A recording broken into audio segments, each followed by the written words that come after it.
Early one morning, at 3 a.m., I woke up with an urgency to pray for a friend. He was on my mind, heavy like a hammer. I lay in bed for a few minutes, trying to get back to sleep. It would be a long, long day if I got up now. By the afternoon, I'd be dragging and lagging. But I couldn't shake the idea that he needed prayer, so I climbed out of bed and went downstairs.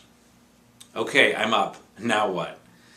I didn't know what to pray, didn't have a clue. This was disconcerting. There should be a rule against this sort of thing. If God wakes you up during a particularly good or interesting dream, a dream in which you're on a roller coaster, and one side to you is Burt Reynolds, the other side is a purple llama, then God should have to give you more information. I think that's only fair. He should have to tell you very clearly what you have to pray for, so you can get it over with and go back to sleep. Make sense? But one thing about God, He never follows my rules, never has.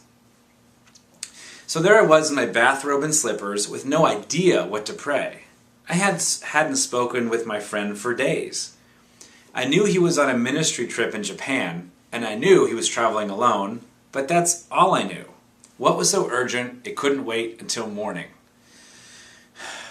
I started to pray some very general prayers, ones for health and safety and good sushi, because that's what I would want prayer for. Then suddenly, a peculiar picture came to my mind. I thought maybe I was dreaming, but no, I was wide awake. Another thing about God, sometimes He speaks through pictures, which are far more interesting than any roller coaster dream.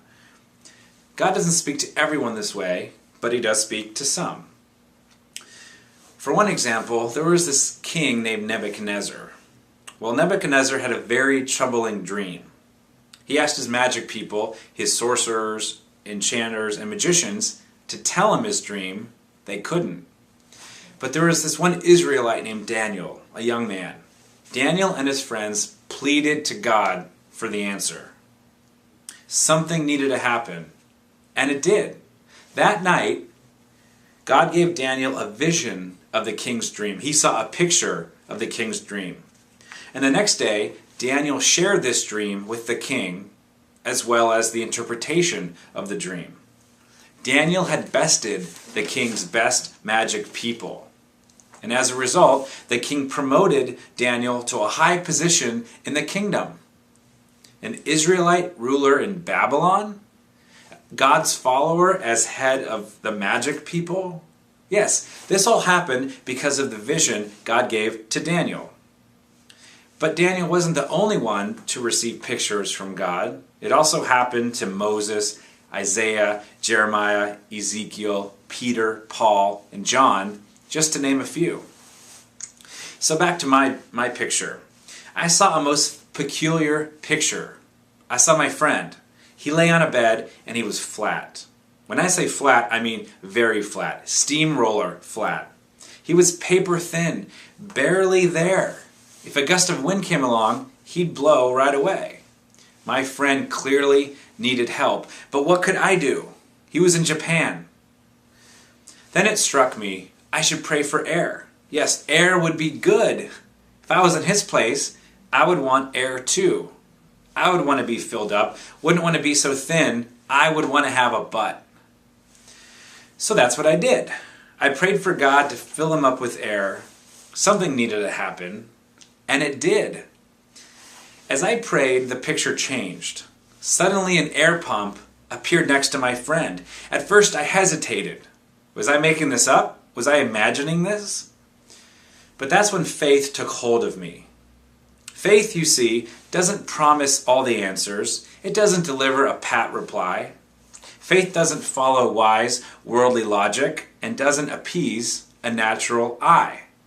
Faith does, however, promise enough. And faith was enough for me. So I pressed on. I pleaded with God to fill my friend with air.